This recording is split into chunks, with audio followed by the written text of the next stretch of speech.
I'm sorry, but there's now a fantasy football draft strategy that has worked for years. It was the best draft strategy you could have in 2011, 12, 13, 14, 15, 6, for almost a decade. It was the best fantasy football strategy that you could implement, and it's now dead. Now, if you are trying to still go with this strategy, I'm sorry, you're behind the 8 ball. You were once a shark in your draft room, and now you're the fish. We need to be going back to what people did so long ago. I'm going to be diving into this, but of course, before we get into it, please go down there, drop a like on this video, subscribe to the channel if you play fantasy football, and if you are playing fantasy football this year, I got great news for you. The best news you are going to hear today, the best news that you're going to hear this week, probably the best news you're going to hear this month. Our 2022 fantasy football draft guide is now available over there on flockfantasy.com. Well over 200 pages of, in my opinion, the most useful fantasy football information you're going to find for drafts this year.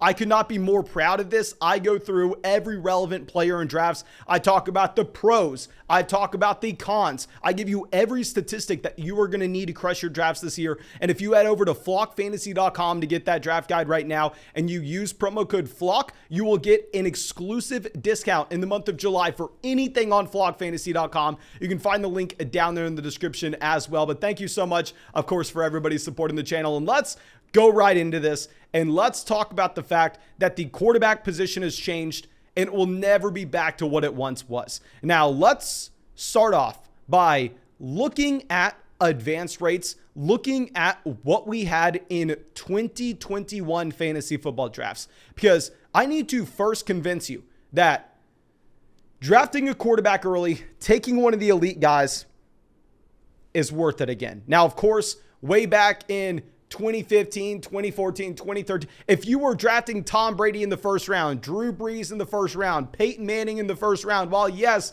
they were the best quarterbacks in the NFL, you were shooting yourself in the foot, at the very beginning portion of your draft. If you were the guy taking the quarterback 5 off the board, hell, you were passing up on a running back that you couldn't afford to. You should have grabbed a wide receiver with that range. But now, if we go over and we look at 2021 fantasy football drafts and we find the teams that had success, we are going to be pulling up these underdog advance rates from RotoViz. And according to 2021 ADP, you had Patrick Mahomes, quarterback 1, Allen 2, Kyler, Lamar, Dak, Russell Wilson, Justin Herbert, Aaron Rodgers, Jalen Hurts, Tom Brady, Joe Burrow, and Matthew Stafford. And out of these top 12 quarterbacks, if you're looking at advance rates, that's going to be your percentage chance of getting either first or second place in your 12-team league if you drafted said player. Hell, if you drafted Josh Allen, you were crushing it. If you drafted Justin Herbert, you were crushing it. You were crushing it with Rodgers, crushing it with Tom Brady, crushing it with Matthew Stafford, and even someone like Lamar Jackson who got hurt. Hell, he was still on pace to be a great draft pick if he would have stayed healthy. And this may surprise you. And I know some people are going to say, well, Mason, this is best ball. How does this apply to my 2022 fantasy football league? I'm sorry we have to use these best ball advance rates. It's not because we're sponsored by Underdog Fantasy, which of course y'all know I love Underdog, but it's because Underdog Fantasy has changed the game. It used to be almost impossible to look at large fields of data and to filter down and look at how effective a singular draft pick was. But because there are millions of drafts on Underdog Fantasy every offseason,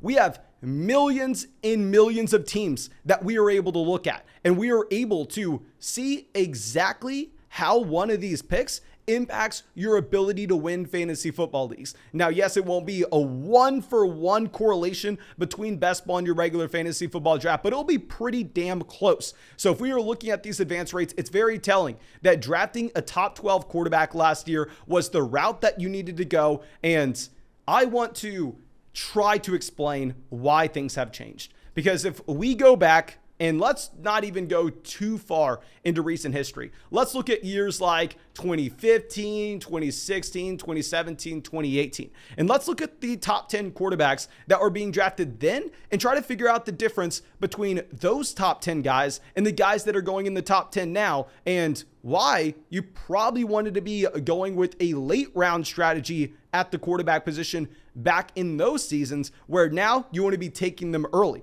If we go to 2015, Luck, Rodgers, Manning, Wilson, Breeze, Roethlisberger, Matt Ryan, Tony Romo, Brady, Matthew Stafford. And let's just pop up Thomas, please. The next guys, let's look at 2016 leading off with Cam Newton. And then let's look at 2017 leading off with Aaron Rodgers. 2018 leading off with Aaron Rodgers as well. What do the majority of these quarterbacks have in common? They fit one singular prototype. They're going to be pocket passing options where if you draft them, you are going to be betting on elite level efficiency, specifically with touchdown rate. Because if you're looking at pocket passing quarterback options, hell, you can be Derek Carr, you can be top 5 in the NFL in overall passing yards, yet you can still be a bum in fantasy. You can still be a low-end quarterback 2 on a points per game basis, because if the passing touchdowns aren't there, if you're just a pocket passing option, you don't really have path to any type of upside whatsoever, unless you're Tom Brady and you're leading the NFL in passing yards. So if you were taking one of these pocket passing options back during this time period, hell, you were having so much variance with that draft pick, and the realistic ceiling of those players, not necessarily off the charts. Now, if I head over to my 2022 fantasy football draft guide, I will show you exactly how the quarterback position has changed with the ceiling that we are looking for. And the best way to do this is to go to Lamar Jackson on our 2022 draft guide and look at the fact that his 2019 season, where Lamar Jackson averaged a whopping 30 points per game, 30 points per game at the quarterback position. That was the number 1 finish on a per game basis at the quarterback position since the year 2000. He finished with more points per game than Peyton Manning back in Denver when he broke all type of records. Peyton Manning when he had almost 5,500 passing yards and 55 passing touchdowns. Lamar scored more points than that guy. These quarterbacks today that can run the ball have access to a ceiling that we've never seen before. We've never experienced this in fantasy. And Lamar's an extreme example because Lamar's not even going to have passing volume. So if we get back to what we were saying right now in terms of the change in the overall skill set of these top quarterbacks, I want to not necessarily just look at the extreme examples. I don't want to look at just the Lamar Jackson, the Jalen Hurts. I mean, these are some guys we'll talk about at the end in terms of draft targets, but I want to look at guys that could just somewhat run the ball. You don't need to be Lamar Jackson. You don't need to be Jalen Hurts, but can you at least be somewhat mobile? Can you pick up, say, 25 rushing yards a game? Because if you can get to 25 rushing yards a game, then you are going to have, say, an additional, if I am quick at math, about 72 passing yards a game added on. And if you all of a sudden say have an additional 8 rushing touchdowns is 56 fantasy points. That's equivalent to what, like 12, 13, 14 passing touchdowns.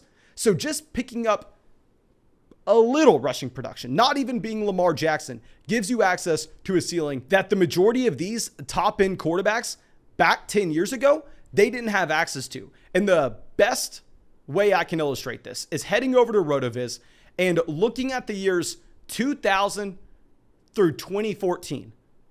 So 2000 through 2014, that was 15 seasons we are going to look at. And all I want to see is how many quarterbacks were able to average in a season 250 passing yards and 20 rushing yards. We just need a little bit of rushing production. Just add the cherry on top to really elevate the overall ceiling you can possess.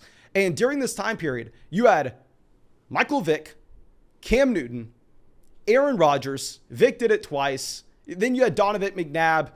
You had Culpepper. And you had Jeff Garcia. Like, you did not have a long list of quarterbacks. You had a very small sample. You had, in that 15-year time period, 7 quarterbacks hitting that criteria. Just being capable passers, 250 passing yards a game, and giving you a little bit more in the rushing department. You had about half a quarterback per season, 0.46 quarterbacks to be precise. Now, if we go and just look at the last 7 years, let's look at 2015, 2016, 17, 18, 19, 20, 21. Let's look at 2015 through 2021. Just the last 7 years. You've had 19 quarterbacks manage to do that. That's 2.7 quarterbacks per season. This tells us that you have a completely different quarterback today in the NFL than what there used to be. And from a fantasy football standpoint, this should change your draft strategy because these quarterbacks can simply put up so many more points than they used to be able to. I mean, if we're looking at this, you have Mahomes doing this, you have, I don't even want to get through the names because it is very long. We'll just throw it up on the screen. But this is why over there on Underdog Fantasy, where they're the best drafters in the world, you see these quarterbacks starting to slide up. You see Josh Allen in the third. You see Mahomes and Justin Herbert in the fourth. You see Kyler and Jalen Hurts in the fifth. And this is why I'm willing to draft those guys. And real quick, if you're not drafting on Underdog Fantasy, go and fix your life ASAP. Find the link in the description. Find it in the live chat. Find it in the description of the video.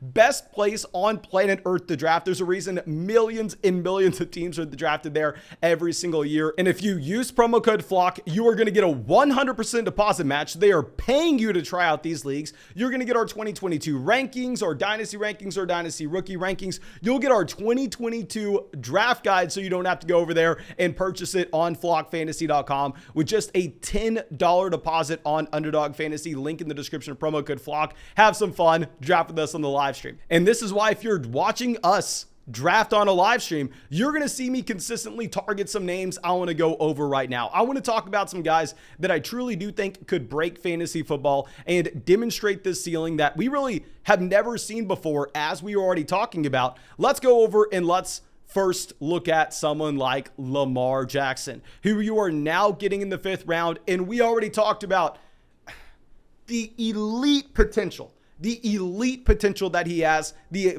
best quarterback finish in fantasy football since the year 2000, Lamar Jackson in 2019. Now, I don't think Lamar's getting there again this upcoming season. I don't think he's going to average 30 fantasy points per game this upcoming season and be the quarterback one of all time, but he can easily be quarterback one in 2022. That's 100% in the range of outcomes, because here with Lamar Jackson over the past 3 years, this is someone that's averaged 70 rushing yards a game. Lamar Jackson this past season got up to 240 passing yards. Now, yes, that was a little bit skewed because defensive injuries that caused the Baltimore Ravens to be in more aggressive environments, and also the injuries to J.K. Dobbins and Gus Edwards. So this team will be more run heavy this upcoming season, but that's going to be completely fine. We're fine seeing Lamar Jackson go from 240 passing yards a game down to 210, down to 220, because the touchdown rate will come up for Lamar Jackson. This past season, it was a career low 4.2%.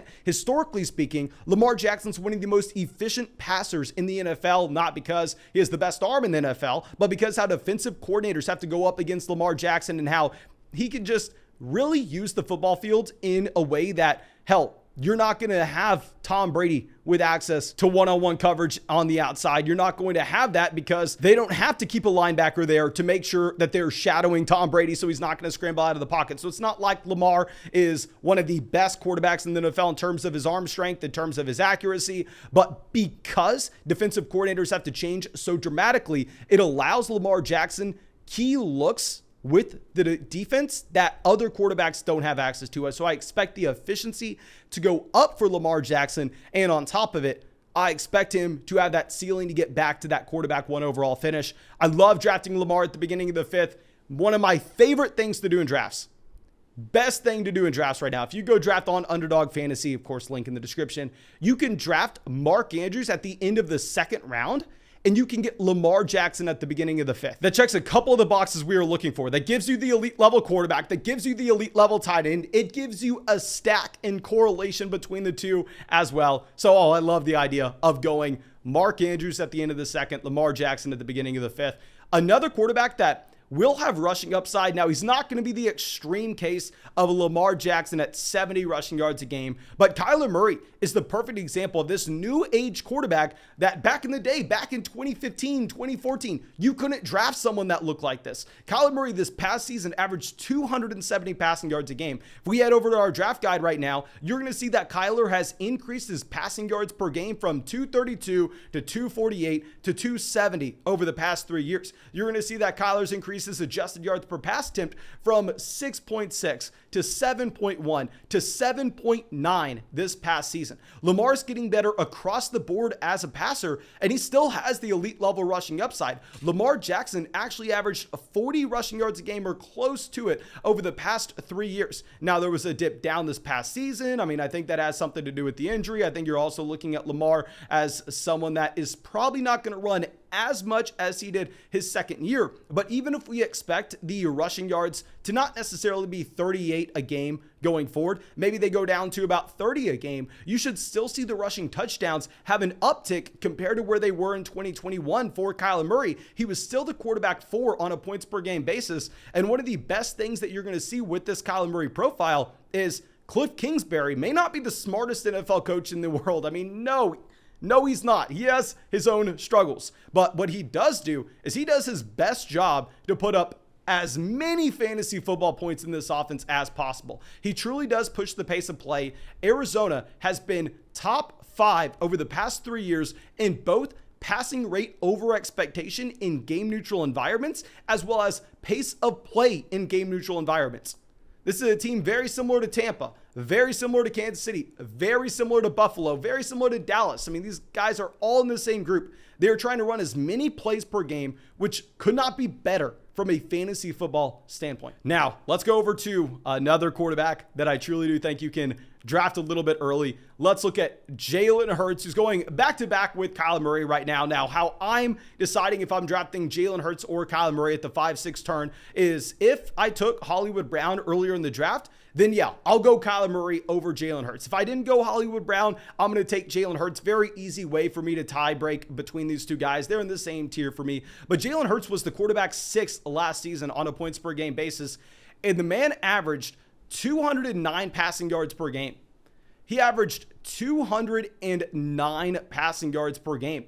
And if you were looking at this, you now have Jalen Hurts in arguably one of the best situations going forward from any quarterback, because instead of having rookie season Devontae Smith, you don't have a rookie as your wide receiver 1 in this offense. Instead, you have one of the premier options averaging 2.7 yards per route run in A.J. Brown coming into Philadelphia this season. You have a massive upgrade at wide receiver 1. And the upgrade you're getting at wide receiver 2 from, I don't even know who would have been, Quez Watkins, Jalen. I don't know who the wide receiver 2 was in Philadelphia last year. It was that bad. Now you are getting a sophomore year Devontae Smith, who put up one of the best seasons ever at the wide receiver position at Alabama. You get Dallas Goedert, a hyper efficient tight end. You have the number 1 offensive line according to PFF.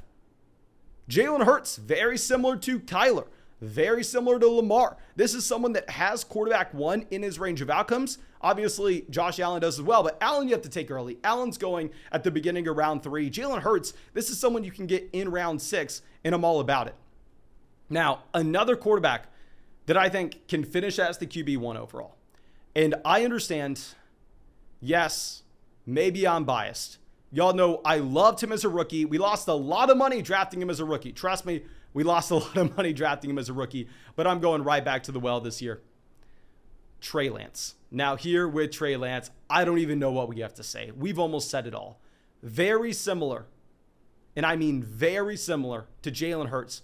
I think that Trey Lance could be the quarterback 1 overall in fantasy this year. Now, this is going to be something I talk a lot about in our bold takes video coming up shortly. But with Trey Lance going to that situation that we were talking about in Philadelphia, you have one of the better offensive lines in football in San Francisco. You have one of the better wide receiver 1s in football in Deebo Samuel. One of the better wide receiver 2s in football in Brandon Ayuk. You have arguably the best tight end in the NFL from an efficiency standpoint with George Kittle. You have arguably one of the best offensive-minded coaching staffs in the NFL with Kyle Shanahan and his cast.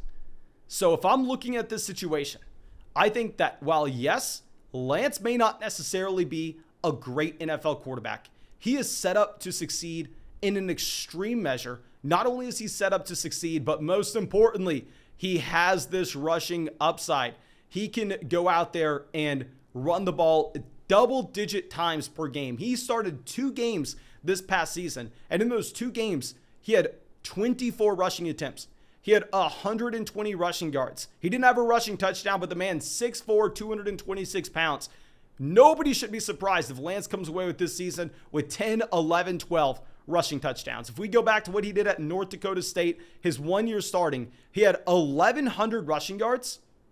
And that's in a college system. That's when in college, they account sacks for negative rushing yards. They hold sacks against you in that fashion. Trey Lance averaged almost 11 rushing attempts a game as a sophomore in college. I love it. I love drafting these rushing quarterbacks. And those other pocket passing options, while they may have high ceilings, someone like Joe Burrow, someone like Matthew Stafford, I'm not really too excited about them. We talk about this in our draft guide, but if I go and look at, say, 2 different quarterbacks, let me know who you would prefer. Would you prefer quarterback A, who has 300 passing yards, 3 passing touchdowns, 0 interceptions? My man, you had a hell of a day. 300 passing yards and 3 passing touchdowns. Or would you prefer quarterback B, who had 203 passing yards, who had 20 rushing yards? So it's not Lamar Jackson, not averaging 70 rushing yards a game. He only had 20 rushing yards, 2 passing touchdowns, and 1 rushing touchdown. Which guy would you rather have? Well, you would assume automatically that, hell, quarterback A is going to be so much better from a real life football sense. Let's go quarterback A. But in reality, both these quarterbacks scored the same amount of points. So just imagine if that quarterback B, instead of only having 20 rushing yards, went out there, he had 40, 50. Imagine if instead of having 230 passing yards, he had 250. That is where you get truly elite league-breaking upside that quarterbacks today possess, that quarterbacks 5 years ago simply didn't. But thank you, of course, for supporting this channel. If you have not done so already, go down there, drop a like, leave a comment, subscribe if you play fantasy football. And real quick, if you want to join a free fantasy football group chat, you can do so in the description. Just go look. It's free. Don't need your email, yada, yada. You can do it if you want. Don't do it if you don't. I don't really care. But thank you again. I appreciate all y'all and hope you have a great day.